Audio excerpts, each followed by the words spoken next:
Okay, we're going to be in Exodus chapter 3.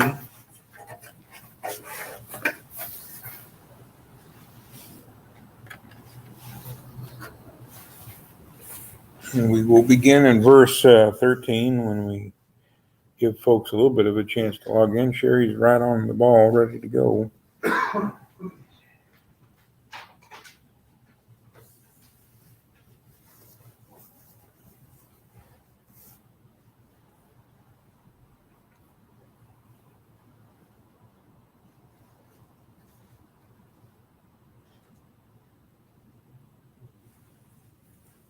Robin's here. Good to know that.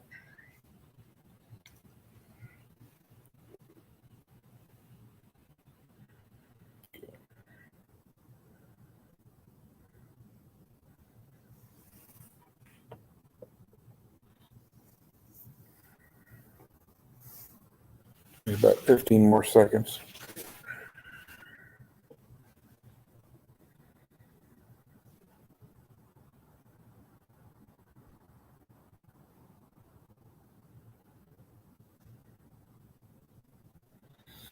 Okay, we're going to be again starting and be reading in Exodus chapter 3, beginning in verse 13 through the end of the chapter.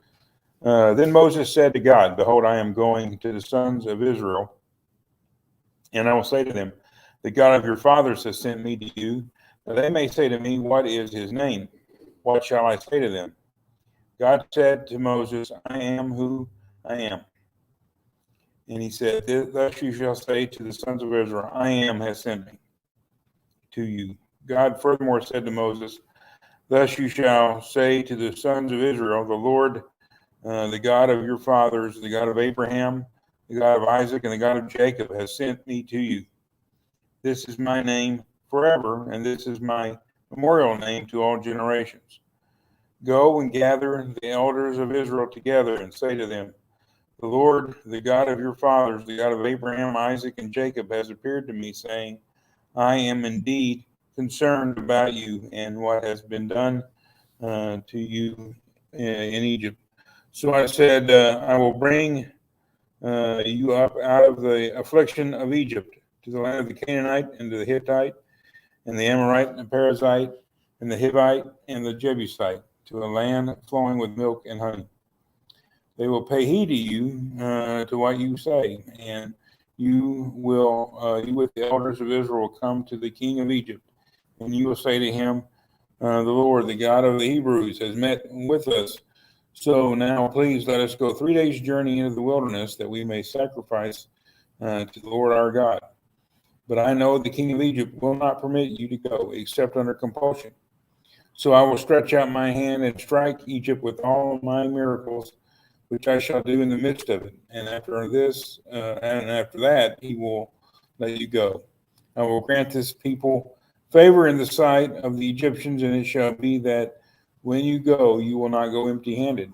But every woman shall ask of her neighbor and the woman who lives in her house articles of silver and articles of gold and clothing, and you will put them on your sons and daughters.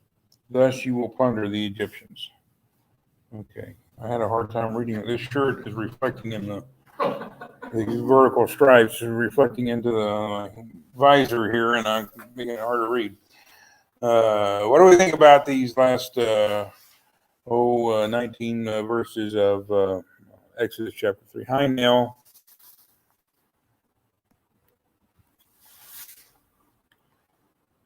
Glad you're here.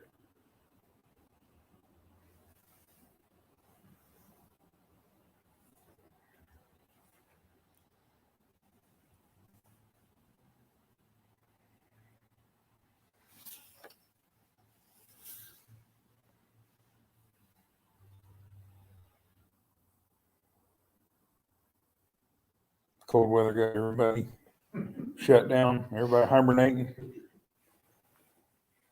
Well, obviously, the naming or the giving a name, thought he knew what his name was.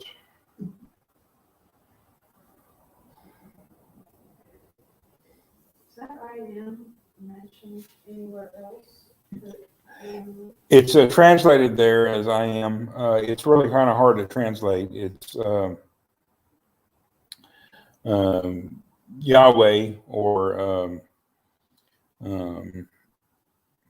normally in the text they would drop the vowels and just have YHWH. And what you will see in some translations, you'll see the word Lord, all 4 letters capitalized, and that is kind of a relatively contemporary way of doing that, of having what they, I can't pronounce the word, it's really long, tetragrammaton or something like that, which is the term, the name of the name, kind of.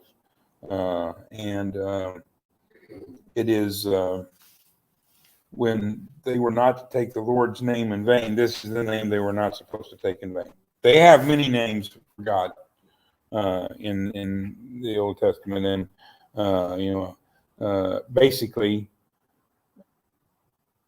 I'm sure they tried to not take any of them in vain, but this was the one specifically that God gave them when He identifies Himself. When He says, "This is who I am," this is God showing His ID. This is what's on His American Express card, and this is the name that He is to take to the people and take and give it to Pharaoh. And it's hard to translate. Maybe the best, the idea or the concept is that the one before you now is going to be the one with you in Egypt, and the one with you in Egypt is the one that is with you now. And it is, in a sense, affirming the eternal nature of God. But it also kind of connotes His responsiveness, that He will be aware of what the situation is and He will take action. He's not disengaged, He's fully engaged in the plight of His people. So that's a lot to put into one word. And He's, there's this kind of calm assurance about it, this confidence that we can have, certainly that God has. God never really seems to lack for confidence, does He? But no. But at the same time, it's not all up to Him. We've already talked about that. Human response is required of divine action. So it's not like He's afraid that He can't get it done. At the same time, that's not really Moses' concern. As we will see as Moses' objections play out, Moses isn't doubting. Moses is just unwilling. He just don't want to do it. And it's the famous quotation, Christianity has not been tried and found wanting. It's been tried and found difficult and therefore abandoned, or whatever, something along those lines. Been found difficult and therefore not tried. So that's kind of the situation. God is calling Moses to do a great thing. God is assuring him that He'll be with him and that He will accomplish all of this. So it is a message of hope, and it is a message of reverence, or a name of majesty that should simultaneously give hope to the oppressed, but fear to the oppressors. This is who you're messing with. This is whose people you're oppressing. And I am going to intervene on behalf of my people. And, as the story unfolds, and we'll see it in the upcoming weeks, in a sense, there's a lack of reverence by both Pharaoh, certainly, but also even the Israelites. I mean, they, at one point, kind of tell Moses, "Shut up and leave us alone. We were better off. We don't want what you're selling." That's not the initial response, but that's the ultimate response. So Moses's concerns are valid. They're well-founded. They're not, it's not just Moses not wanting to do it. He knows the people he's going back to. And he has a pretty good idea of what their response is going to be. And it's not the response immediately, but it's kind of the response ultimately.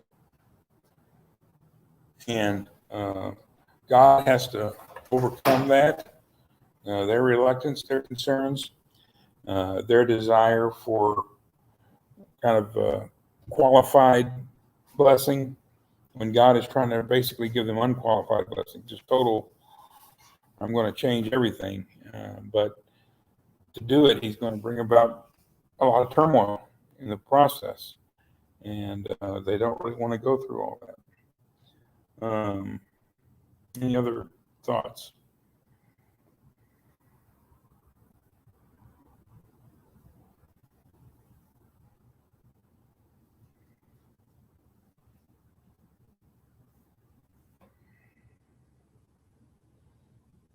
Yeah, just a couple, and we've talked about this before at various times, but when we talk about the Exodus, sometimes we think about Israel escaping Egyptian bondage, and it's really more of a blessing than that. They don't just get out. They don't just, there's a lot of guys that PD's old place of work, if you showed up, if you could just get them out the front door, they'd be thrilled. That's all that they would really want. But it's like taking them out of that and putting them into a palatial estate. Everything they want and everything they need is provided for them. They're not even thinking that far ahead. But that's what God has in mind for Israel. It's not just you're going to leave. It is you are going to plunder them on the way out. They're going to give you their American Express cards. They're going to give you all the gas money you need. They're going to give you clothes, jewelry, and everything. They are going to want you to leave so badly that they will give you everything they have so you'll leave.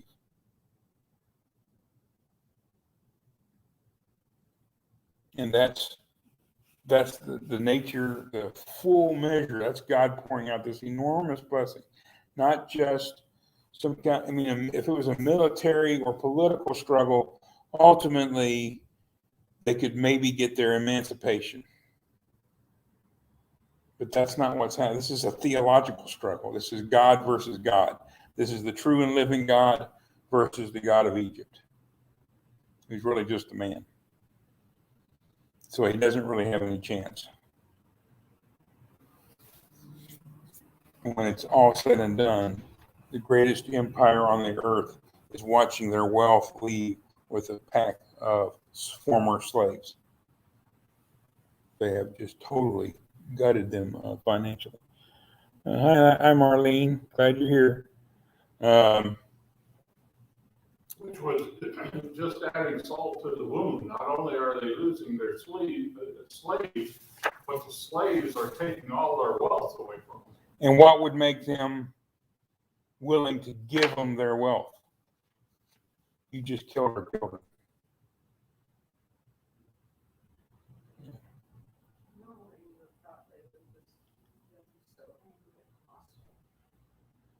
But you see that the Jews didn't do anything. All the Jews did was kill a lamb. So, I mean, they could try to, and the plague served the purpose of saying that you go after them, this is the God you're taking on. And so they're going to see it the way ancient people would see it, which is we have angered their God horribly. We want them gone. There's nothing we can do about it. We can't take it out on them. That won't do any good. It'll only get worse. Get a whole lot worse. So, they're just, there's all these, and sometimes it happens when something really bad happens to a child or some other type of person who is more or less helpless. There's this, sometimes you'll see the caregiver, the parent, the father, some outraged and ready to mete out violence upon the person who did it. Most of the time, though, the initial response is really just for the well-being of the child. They're not worried about punishing the afflicted party. They're worried about, starting the healing process as soon as possible. Every now and then you'll see these videos of, I guess they call them slashers. These people that just walk up to somebody in public with a knife and slash them across the face. And I saw one of these a few years ago, I guess. I don't remember what city it was in, but this person walked up and just slashed the little boy across his face. And both parents were there. And the mother grabs the child, and the father gets around both of them at first and then goes after, really just to retain that person. So this person, the guy's, the slasher's arm, and goes after the slasher very secondarily, and probably just really to try to get to the police come. But that's kind of a normal human response. When you're really hurt, flipping it and going after revenge immediately is not normal human behavior. The normal human behavior is to stop the hurt, protect what you still have. We've lost our firstborn. We want to keep the rest of them. If he killed our firstborn, he can come out, and it touched every Egyptian. It even got into the house of Pharaoh. So it's going to be everybody. So that's the severity of the plague or the miracle, and that's the extent to which it blesses Israel at a very high cost. And this is caused, again, by Pharaoh's unwillingness to obey God. It starts out, you're going to go out and say, we want 3 days in the wilderness to worship God. And he's not even going to give you that. You know, the presumption is that if you did that, maybe they can stay, which isn't going to happen.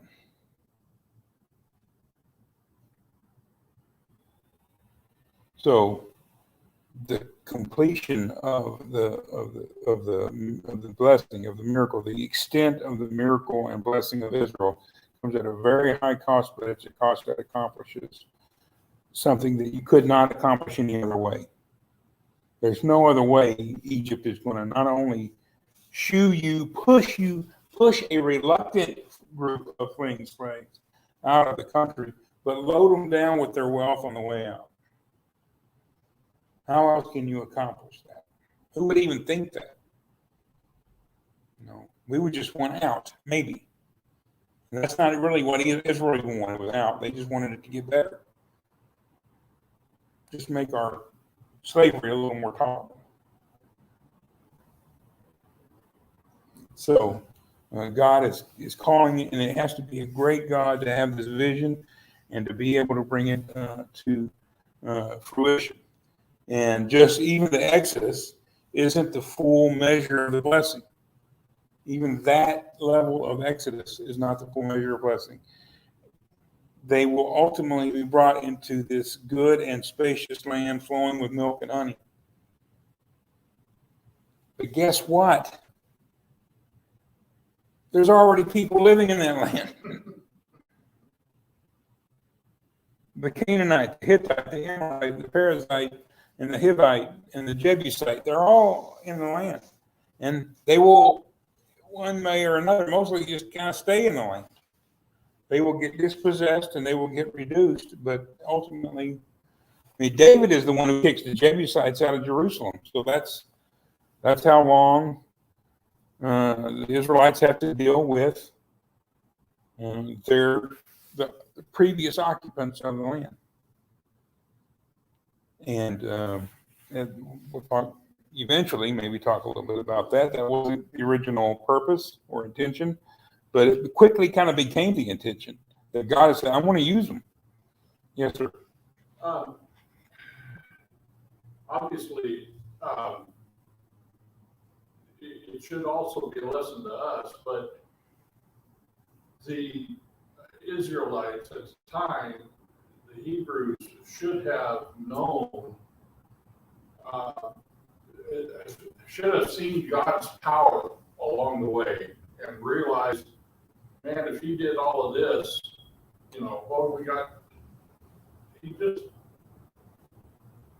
like the scripture says, plundered or stripped the Egyptians, and he gave this all to us. There's no reason why we can't I guess kind of like the two spies, said, well, God can take care of these giants, but we do the same thing. We can't speak too poorly of the Hebrews for not having a better faith and remembering what God had just done for them, because we do the same thing, and we don't take the lessons that we see in the Bible of how God takes care of his people, if not in the short term, in the long term, and we don't incorporate that into our lives. But it is so easy to sit here and look at these guys and go, wow, God just did this. And he says, put them on your sons and daughters. There's so much to carry. The kids have got to carry it, help carry it. And they don't. And so, and again, we do the same thing. As you're grieving the loss of your child, you're putting your wealth onto the children of the slaves. I mean, it is harsh. There's a lot of ways to look at the Passover, and we generally try to look at it from the Jewish perspective, and that's understandable. It's also helpful to look at it from the Egyptian perspective, I think, at times, and see exactly what happened, to see how much one leader can hurt his people. And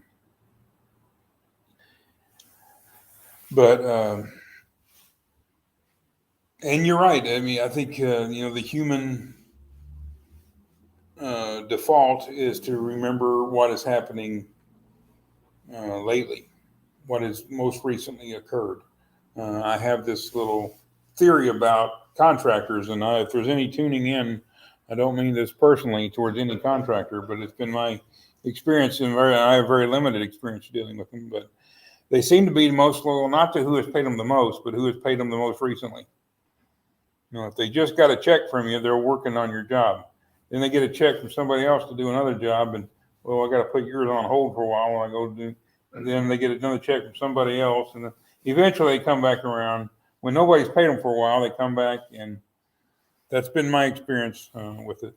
So it's a human thing, and we're, if you're a sports fan, you probably have a team that maybe has had some success in the past, and then they struggle, and you're ready to get rid of everybody.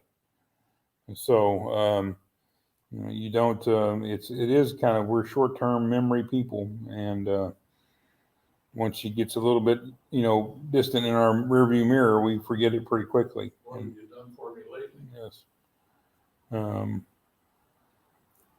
I'm not going to name too many names. Somebody from Aberdeen might see this.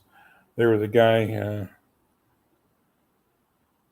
from Aberdeen, and great guy, really liked him.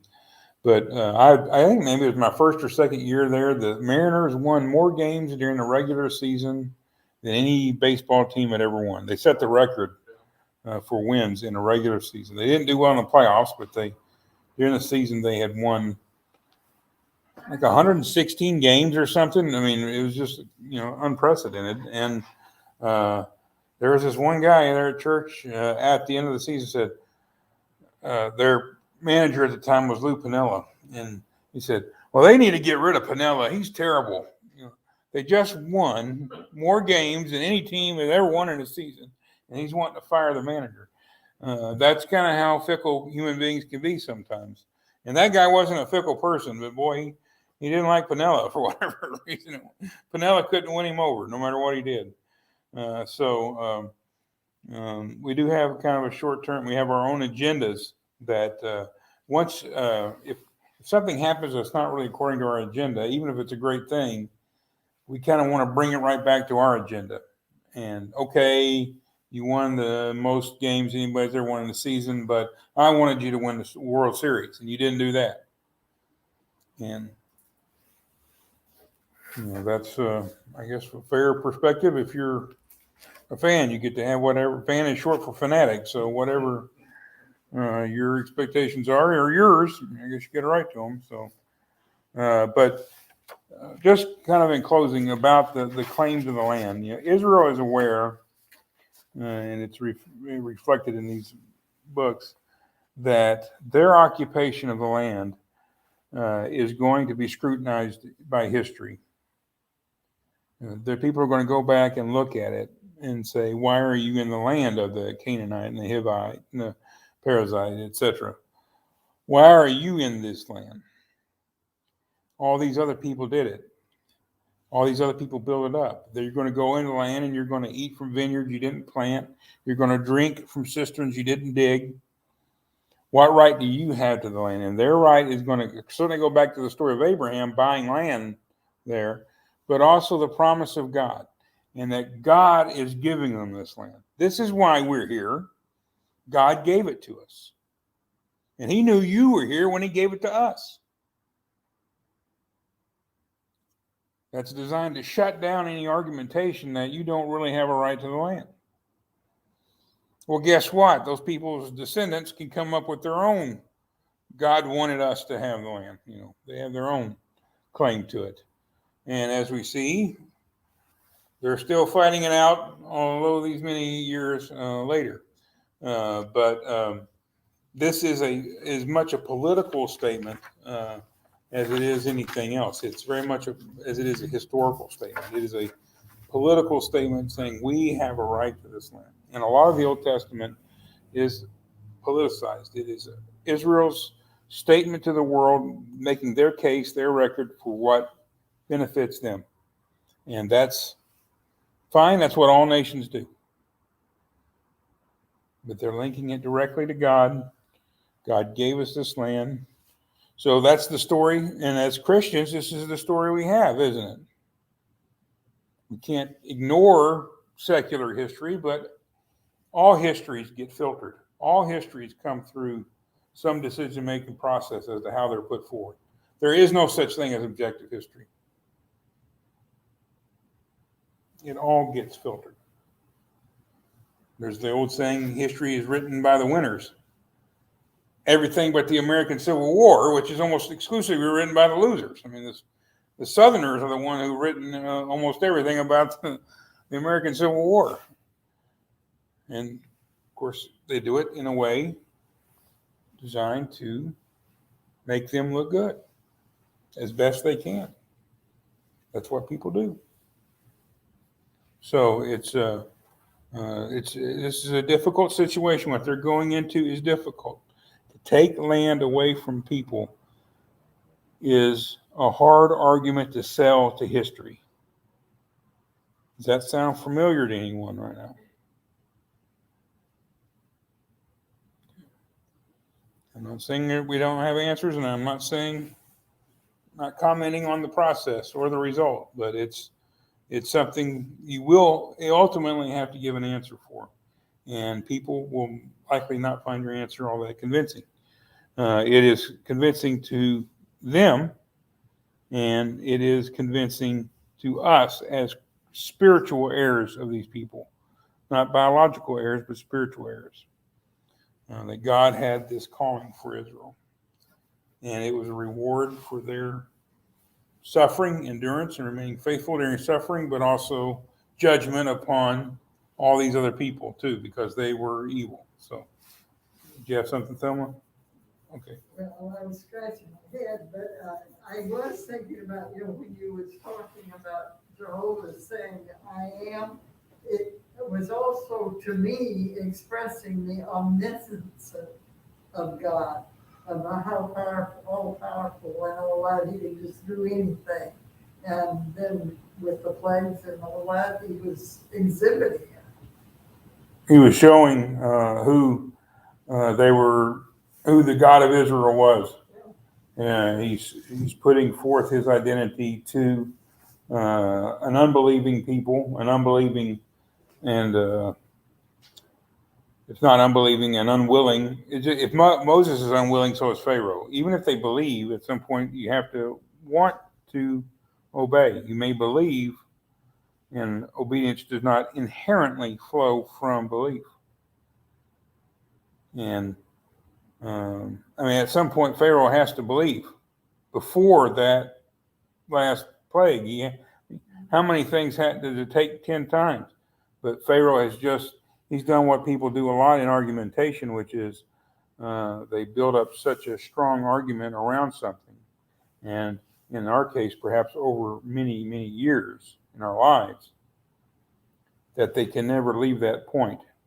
They can never abandon that. They built up this huge defense around that point, and they can't just walk away from it.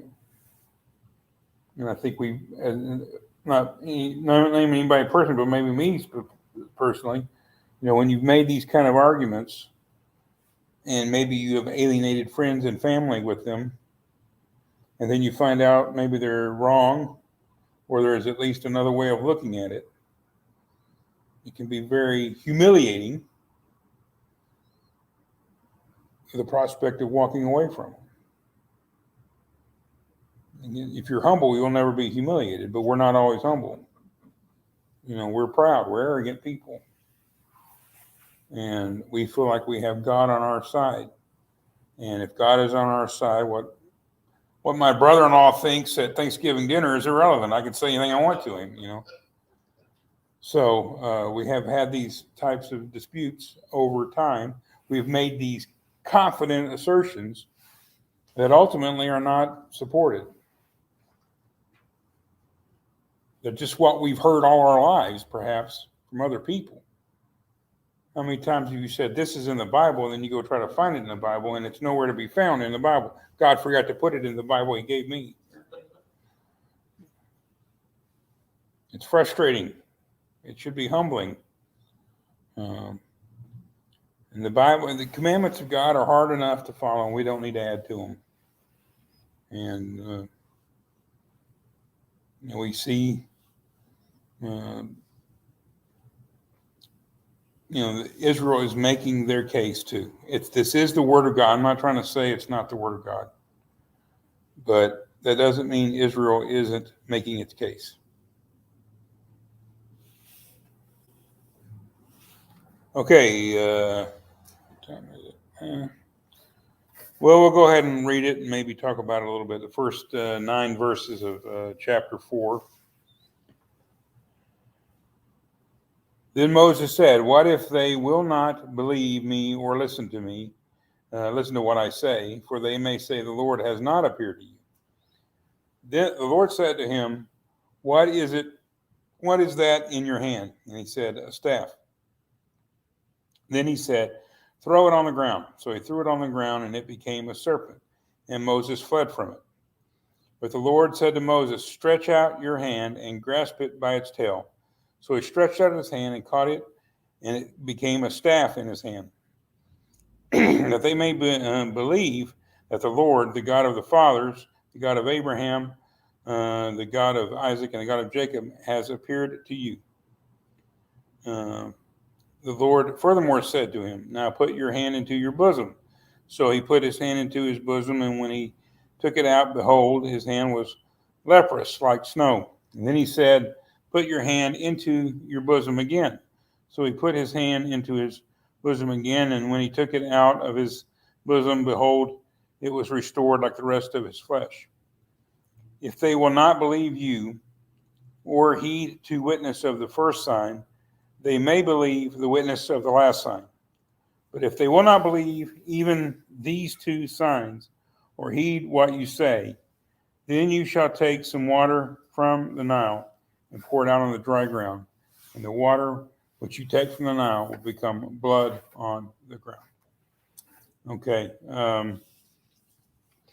We'll talk more about this. We're not going to dispense with this completely tonight in 4 minutes, but we will. I do want to talk about and ask you to consider this passage in light of the previous chapter, verse 18 of Exodus chapter 3. They will pay heed to what you say. God gives an assertion there that they will believe what you have to say. But then in this passage, God can conceive of Israel not accepting what Moses has to say. And again, this is about the human response required by God's actions. It's not that God actually needs Israel to believe him, but it's that he is making it relevant. God doesn't really need our faith, but he wants our faith. And he has set things up in such a way that we must respond to the divine action. Can God do all of these things without Israel? Jesus heals people that don't believe sometimes. And then other times, well, there's not much faith around here. I'm not going to do many miracles. So it's a little bit different. But the message God gives Israel is absolutely true. And ultimately, God is going to show them that they can rely upon it. But there is this requirement that they believe, and it may not initially happen. They may not believe the word. They may not believe after one sign. After all, that sign, Pharaoh's magicians can perform, right? They can throw their staffs down and turn them into snakes too. They can get water out of the Nile, pour it out in its blood too. They can't get the blood to turn it back into water. They didn't need another snake. They needed a mongoose. They needed to throw their staff down and make it a mongoose, but whatever. They can do these things too. So Israel has to accept it. And it's possible that they will not. Verse 9, but if they will not believe, even these two signs are heed what you say. So even with those two signs, they may not believe. If people aren't always going to believe Moses, if they're not always going to believe miracles from God, they may not always believe what we have to say over the water cooler at work or whatever, in our home devotionals, whatever gathering, whatever time we spend talking to people. We can't expect perfect responses to everything we have to say when God doesn't get them himself. These are human beings. God created them with their own free will, each one of them. And people generally respond to a message they want to hear. They don't respond to what a message is they don't want to hear.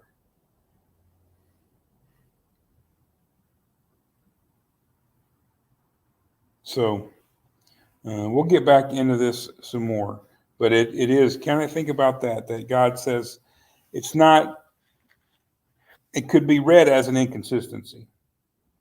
But I think of it more as an assertion and then a qualification. And this is God going to be saying this. And the long-term outcome is they will believe. But along the way, there's going to be disbelief. They'll believe you, and I'm going to show you why they're going to believe you. I'll give you tools to help their unbelief. In a sense, but still, they may not believe. Yeah. And even that is different. The statement is they will pay heed to you. But their unbelief may have to be overcome. And maybe it will happen sooner, maybe later. Okay. Thank you for your attention and comments. We're going to shut this down, and I'll say a closing prayer real quick.